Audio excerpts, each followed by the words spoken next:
More Fort McMurray with Buffalo and the rest of the world. You've tuned in to the Mac City Morning Show. And I'm your host, Elliot Pierre, and we're going to start today's episode off the same way we start every episode off, with a moment of gratitude. I know you could be doing a million other things, and the fact that you spend with us truly does mean the world, so thank you. On that note, Tanner, do not throw it to the intro.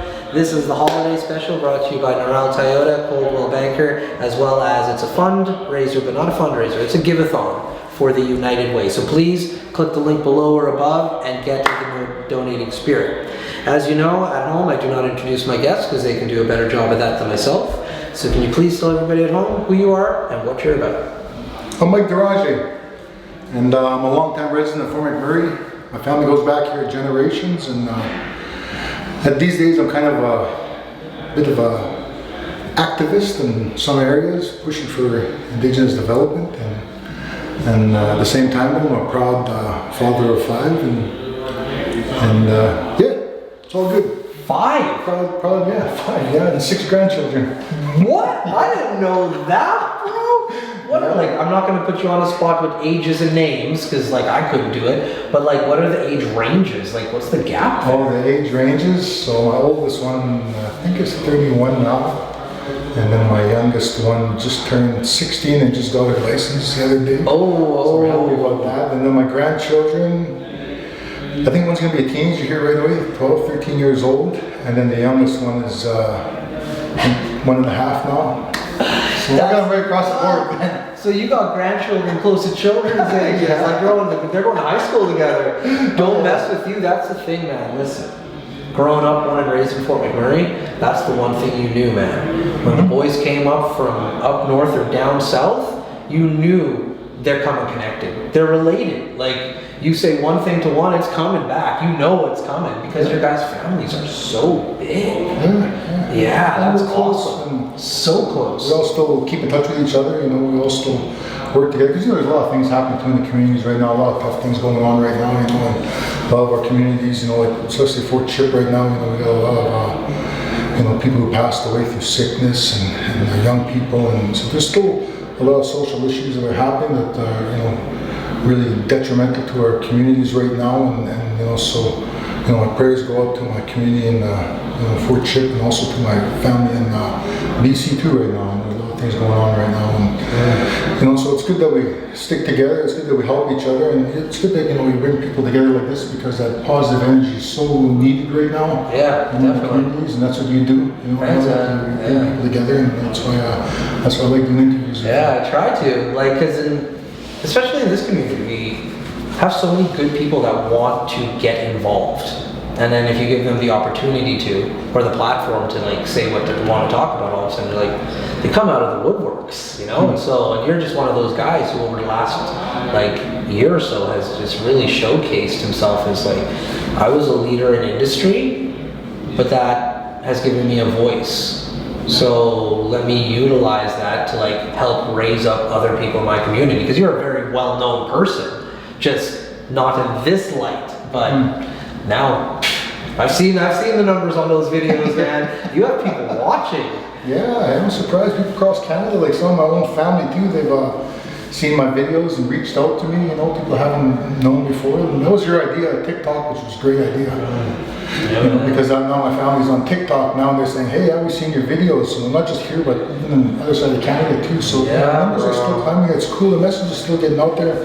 And yeah, it's true, you know, like, you know, there's a commitment from industry, you know, there's a commitment to people in the region, you know, that, you know, they need to work with us. They need to work with us better, because one of the things that we're trying to alleviate is these social issues. Yeah. And that comes through resources, you know, and providing the resources that we need.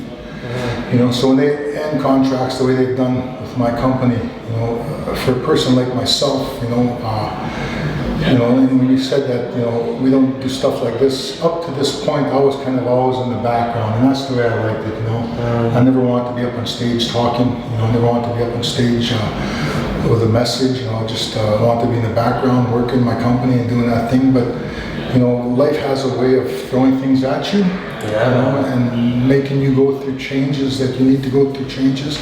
But at the same time, too, it also brings people into your life, too, that, you know, are part of that change, too, like yourself, you know, and the message that we work together here to bring out that change needs to happen. That's the bottom line. Yeah. So with these changes that happen, at the end of the day, you have to get out of your comfort zone. And you have to talk about things that are important to you. You have to talk about your situation, how you've done things. So a lot of people don't know that prior to what happened here within the past year, I've been in business for over 20 years. And the first 10 years of my business was very successful. We had employees in different areas and different trades, like we do trade work, and then after that, when they had the fire, things went downhill fast, and there was no reason for that. Things changed. Things change, so you have to be able to adapt to the changes, and at the same time too, through this change and through this process, sometimes you have to stand up. And part of life is standing up and speaking for your people. That's it. It's not all about money. Money's a good thing, but there's also things happening that we want changes to happen too. So, I was able to talk to with my new role as school board trustee for the Catholic School Board. I was in Edmonton a few weeks ago, and I'm sorry I forget your name. But he's in one of my top 3 speakers. I get to hear a lot of people speak. Obviously, I get to interview a lot of people. But his story is he's an Indigenous priest from down south Alberta. I forget his name. Dude, you want to hear a guy with a message and a voice, a very interesting perspective, obviously, right? But it's important to hear the voices of all different perspectives and what you're going through, right? And your own is a great one from Fort McMurray working and dealing with industry. You know what I mean? There's a lot of guys, them all, who have had success, not success, continue to have success, new people on the come up. And so by you really saying, hey, I have a point of view, I have an interest, of course people are gonna gravitate to you and be like, hey, let me learn from what you've learned. And you're one of those dudes who, like you said, adapted and has transitioned and said, oh, okay, well, it's okay, success there, but look at the success I'm having here now. You know what I mean? So it's really cool to see and hear your ongoing voice and look at those TikToks, because the hunger strike was one component of it, and as you see, the videos are still climbing. But then you put a new video out and they're just like, hey, what's he saying? And I don't know, it's really cool to see, because like you said, you move too. That's the one thing, man. Like you said, you just shouted out Chip and BC. You're getting it from all ends, and that's a big thing of your people, is you guys move and communicate real well together across borders, man. What's that about? Where does that come from? I think it's just in our nature. We've always been nomadic people. Okay. So nomadic, how we are, it's just carried on to where we are today. My uncle was telling me, so my mom's from southern Alberta. My uncle was telling me that back in the day, they had trade all the way up here, from way down there. And that trade also went from the States further down. But they also had trade from BC right across to Manitoba and back. Right. So that nomadic, how we lived off the land, going place to place, I think that carried on to what we're doing today, and that message that we have, with each other. And you're starting to see that now. Because through, colonialization, they divided us. And that was the intent, was to keep us divided. But we're not divided no more. Now we're working together across Canada, and it's basically my generation that did that, because we're the first generation to move from residential school. Right. So I hate the term, but it is baggage, and I don't mean to say that in a bad way for everything that my people went through within the residential school. But it was so horrible, and so prolific that they carry that with them until they die. And that's what I mean by the baggage part. So for them to get out of that and move forward is really tough, because that's the majority. But when my generation came through, we weren't part of that system. We were the first generation to move from residential school. So on one hand, we did carry on some of the fears that they had, public speaking, that kind of stuff, because they had their mouths washed out with soap, and they had beaten for speaking their languages, and then, as you know, with the dead bodies we're finding across the country right now. So that part of the fears that we carried on moving forward. But we also carried the strength and resilience too, what they fought for, what they believed in, what they fought to preserve, and what they ultimately died for. We carried that on with us, my generation, so to speak. but we didn't have the things that held them back. So we went out there, we spoke in front of people, we started businesses, we got educated. Yeah. And now the next generation after us, they put themselves on a higher level just through technology. Right. You know, they put themselves on a level playing field now. And now we're going to start seeing that progression of Indigenous development within our people. And that's not localized like what they want to be. This is national, international. You know, so the next 5 years to 10 years is going to be interesting in our community. And for me, I'm happy to be a part of that. Yeah, man, and it's very true. Times are like, and change is not bad. It's not to be frightful of. Like the last month I've spent with the school board, I went down, and then this following week I was down at the United Conservative Party. And like you can see, like, and it's all positive. Like, fair enough, not everybody loves change. Like, change is tough, you know. But like, you have enough like real forward-thinking individuals who are like coming together and like yourself speaking and like being transparent. And that's what I love, is the transparency of everything. With technology, that's what it brings. Like, you're under a microscope, for good or for bad. Everything I say is recorded, it's online. You can come back and you can get me. And on planet Earth, it's like a memory. I say something, it's in the wind. But like when people are like yourself getting online and say, no, I'm going to say something, and it's what I believe in now. It could potentially change in the future, but in this moment, this is what's happening. Like, it's brave and it sends a vibration, and your vibration is getting louder, bro. It's a thing, man. Like, yeah, it's really cool. Yeah, there's still people that are, you know, saying you need to do this, you need to this, you need to get a hold of this person. You don't need to do anything. You need to do you know. But there's good things happening. That's why people are going back to that support. That support's still there. There's still things happening. You know, it's not dead by any means. It's not dead in the water by any means. There's still a lot of good things happening, and that's still part of the progression of you know what it is that started here in the region. But I also gave our young businesses a voice too. Yeah. You know, that hey, if you don't like the way something is right now, speak up about it. Yeah. Do something about it, because you're not the only one in that situation. There's more in that situation. That's right. There's change that needs to happen. You know? Yeah, for sure. Are we done, or can I talk a little bit longer? Like, I got a question I want to go into if I can have the time. Tanner just walked in. You got 2 minutes? Okay, sweet. Listen.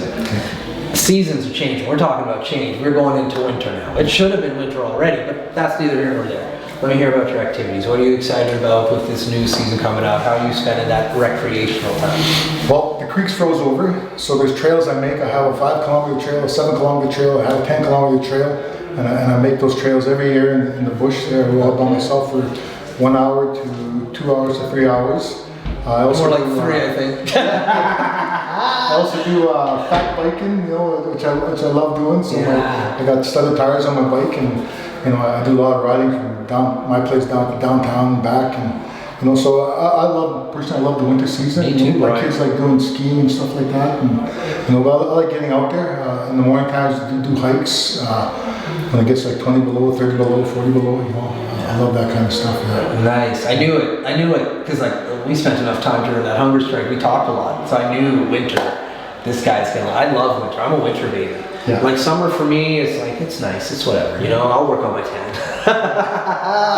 But winter is when you can do all. You can get out. I'm like the most active, and I like because I grew up here, man, and so I have some beautiful pieces of fur that have been gifted to me over the years.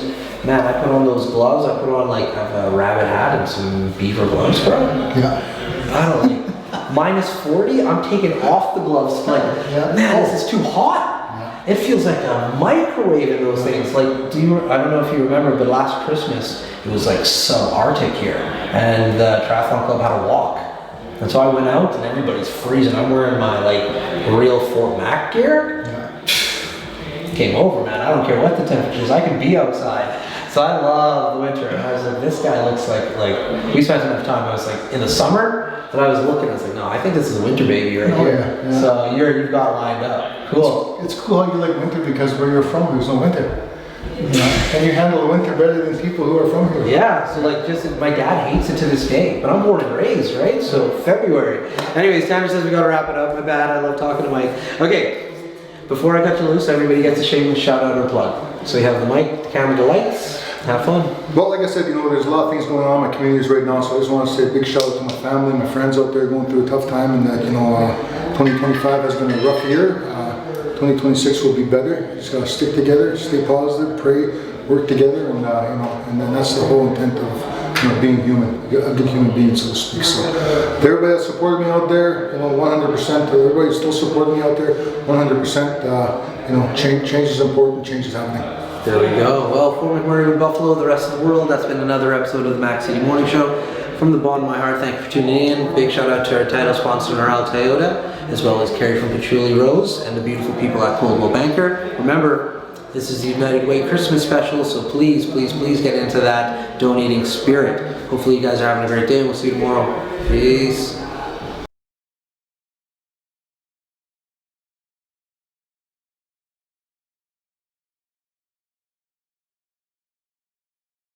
Hey, it's Keith Simpson here. I'm the general manager of Norel Toyota, soon to be Fort McMurray Toyota. Pretty excited for our new dealership.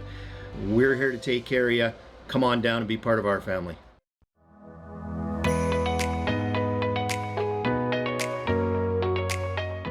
Over 20 schools in our district are going to have a chance to be involved in sports. Every child is going to have a chance to play sports on a competitive level against each other schools. I think that brings about a good character. It shows kids how to succeed in learning how to win the game and making things better. And it brings coaches, families together. And where I was at Gonzaga, it was men for others. And it seems just like we carried that on with the help of good community. And I don't think there's a kid going to be left behind. And I think it's the nicest program that a person can bring to the community, where every kid has a chance.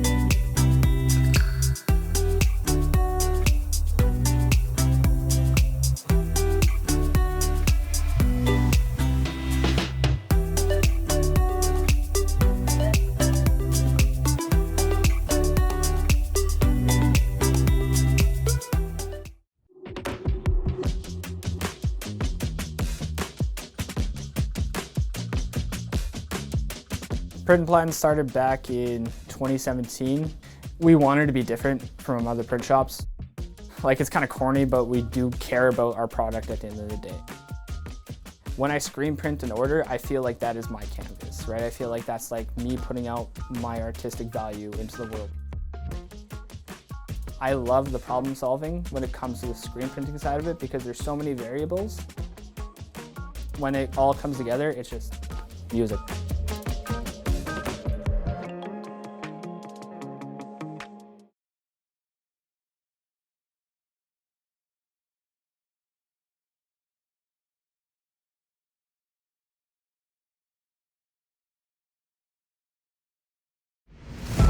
What a deadly old way to end another morning show.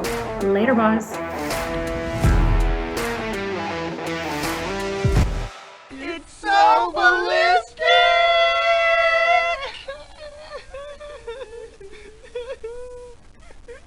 Talk about quenching your ugly thirst.